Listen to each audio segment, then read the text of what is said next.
বায়ু মানে কি? বায়ু মানে কি? বাতাস। তার মানে আমরা বায়ু চিনি, চিনি না? বাতাস কি দেখা যায়? দেখা যায়? কি করতে হয় বাতাসকে? অনুভব করতে হয়।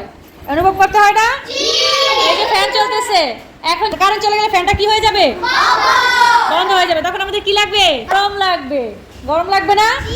আর যদি ফ্যানটা চলে তাহলে আমাদের কি ঠান্ডা অনুভব হবে।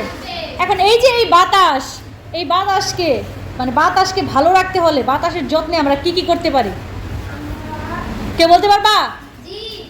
যেখানে ময়লা আবর্জনা ফেলবো না, যেখানে সেখানে ময়লা আবর্জনা ফেলবো না। হ্যাঁ হয়। আর কিছু? বসো সাফা।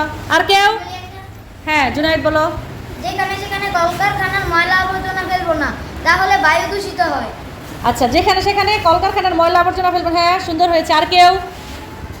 আর কেউ? খোলা জায়গায় বেশি বেশি গাছ লাগাবো। খোলা জায়গায় বেশি বেশি গাছ লাগাবো। আর কেউ? খোলা জায়গায় মলমূত্র ত্যাগ করবো না। খোলা জায়গায় মলমূত্র ত্যাগ করবো না। আর কেউ? যেখানে সেখানে ময়লা আবর্জনা না ফেলে একটা জায়গায় গর্ত করে রাখবো। হ্যাঁ, ময়লা আবর্জনা যেখানে সেখানে ফেলে কি হয়?